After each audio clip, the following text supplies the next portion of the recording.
Well, it's over. The Yankee season ended last night. Yankees fell 5-2 to the Blue Jays in Game 4 of the ALDS. Now, maybe like many Yankee fans, you'll be asking yourself, well, what went wrong, right? Yankees put together a great pitching staff, right? Lineup was good. Bullpen was good. Yankees made the additions they had to make in the trade deadline. You thought that was going to get them over the top. Yeah, they only lost because of a tiebreaker for the American League East. But at the end of the day, the Yankees were expected to go, in everyone's eyes, further than they went in these playoffs. The Blue Jays, not only did they dominate the Yankees in this series, they obliterated the Yankees in this series. Game 1, Blue Jays took it 10-1. Game 2 was 13-7. Yankees fought back from 6-1 down and took Game 3. Game 4, Cam Schlittler actually did his job. I'll give Schlittler that. He definitely gave the Yankees the innings that the other starters like Fried and Rodon didn't. But in the end, some back-breaking hits the Blue Jays hit late, and the Yankees couldn't capitalize with base runners. And that's what ended it. The Yankees collectively as a team did not hit well with runners in scoring position. Aaron Judge at least showed up. Judge at least finally had his postseason moment, because he was criticized more than anybody for how he doesn't produce in the playoffs. But the rest of the lineup, sadly, did not follow his lead. Giancarlo Stanton, who usually has been dominant in the playoffs, hit a .180. Trent Grisham was hitting a .140. Cody was barely hitting 200. When you don't have everybody in the lineup clicking at the same time besides just your best player, it's not going to end well. As for the Blue Jays, Vlad Guerrero Jr., he went off in this entire series. Yankees were lucky they even retired him the few times that they did. But aside from that, Guerrero just was just unstoppable. Ernie Clement, Yankees couldn't get him out. Barger, Yankees couldn't get him out. Nathan Lucas, who had the big 2-run single that basically put this game to bed in the 7th inning. The Blue Jays, in their approach of not striking out and constantly putting the ball in play, put so much pressure on the opposing team. You basically have to execute perfectly if you're going to beat this team. Anything short of that, you're going to lose the game. And that's what the Yankees are going to have to seriously take a look at going into the offseason. Why is it they always seem to flatline right at about the division series? They always seem to hit a ceiling. They always seem to not play up to their competition when playing teams with winning records. And that was a big detriment this year. The Yankees struggled this year, even though, yeah, they did go on that little late run where they beat the Blue Jays, they beat the Astros, they beat the Red Sox, those teams they were struggling to beat all year, but that only masked it for a short time. Even though you did beat Boston in the wild card round, the Yankees were basically in a virtual gauntlet going through these playoffs. Even if they had made it through, what's to say they would have gone further? Honestly, we wouldn't know. But the point of the matter is the whole Yankee lineup did not deliver. I didn't even mention Anthony Volpe went 1 for 16. So the Yankees have a lot to look at right now. For good, Cam Schlittler's earned a future in this rotation. So I would expect no doubt to see him in the rotation next season. Garrett Cole will be back.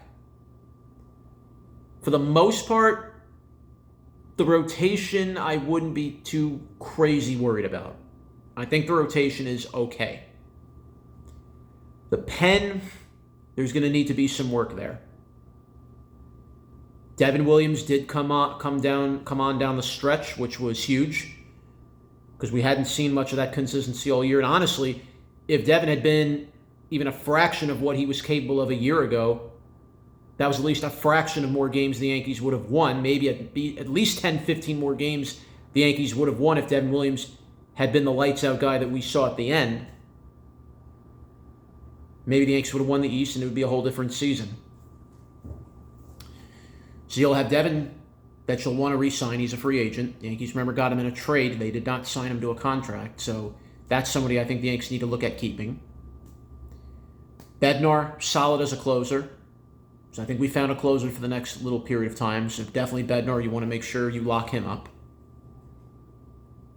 Camilo Doval finally started to show you what he could really do when he throws strikes. So Doval really earned himself and really proved himself towards the end, including in the playoffs. So fine, Doval's good with me. Fernando Cruz, cool. Love him in the back end of that pen. So you got pieces there. But still, there's more work you want to do. Caballero, really nice bat off the bench, has some speed. Honestly, if it were up to me, I'd rather have him playing the field more regularly than Volpe, since Volpe just cannot hit. And Caballero, at least to a degree, can. But yeah, the Yankees' weaknesses were exposed. Swinging away at too many pitches, constantly trying to hit the home run, while the Blue Jays were making contact, fouling pitches off, and just going for the take what the pitcher gives you approach, not keep swinging for the long ball. If you get a fastball and, hey, it's one you could hit, obviously go for the big swing. But when you need to piece together innings and you need to piece together some hits and get a little rally going, you need to take a simpler approach to the ball, shorten up your swing. And that's something the Yankees, these entire playoffs and for the past number of years, have simply failed to do.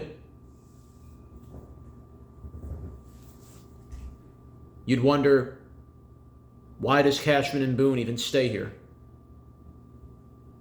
But of course, Hal will never let them go. Hal never likes to change things up. Hal's not his father, plain and simple. And never will be either.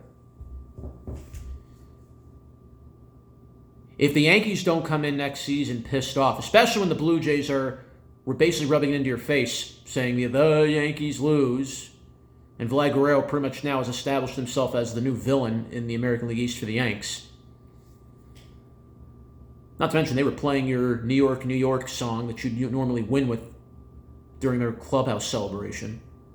If that doesn't tick you off if you're a Yankee fan next season, then this whole system's broken.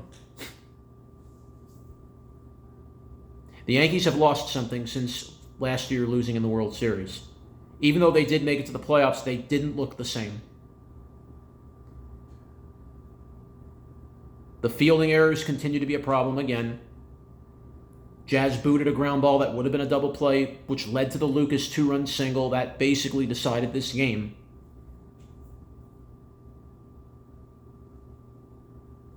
So you have to ask yourself, how do the Yankees shore up the infield? How do they shore up the outfield? Cody Bellinger's a free agent. The Yankees are, I'm sure, going to want to do everything in their power to make sure he stays. And you do need Cody to stay. I know he didn't have a good postseason, but he's a great fielder. You need his glove. And when he's on, you need his bat. What you do from here. What do you do with Grisham? Maybe do you have to, because he also is going to look for a contract. Is it time maybe to give him a new deal? Maybe it's a time to put Dominguez in the outfield and let him actually keep that role and stop keeping him out of the lineup and keep changing him up. Dominguez is still young. I prefer Dominguez, who can at least put the ball in play and has good speed, runs, and doesn't have to rely on the long ball. Maybe it'll be time for the Yanks to call up the other kids. Will it be time to bring up George Lombard Jr.? Maybe it's a time to finally replace Volpe and put Lombard in there. After all, there was a lot of talk about it. The Yankees are going to have to really make some decisions here. What do you do at first base? You only signed Goldie to a 1-year deal. Goldschmidt's not getting any younger. I know he's a great first baseman, but he's not the same power hitter he used to be. Do you go with Ben Rice? Did some good things, but again, struggled a bit down the stretch in the postseason. do the Yankees go after Pete Alonso? Wouldn't mind having that bat playing first base. Guy that can hit home runs and guy that can put the ball in play. I wouldn't hesitate. The Yankees have to really take a hard look at themselves. Understand what kind of a team they have right now.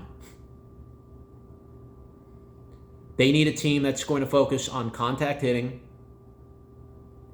They're going to need a team that can just take a simple approach at the plate. The home run or bust is not working anymore. It hasn't worked. It's never worked.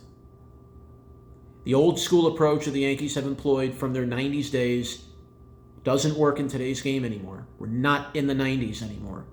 We're in 2025.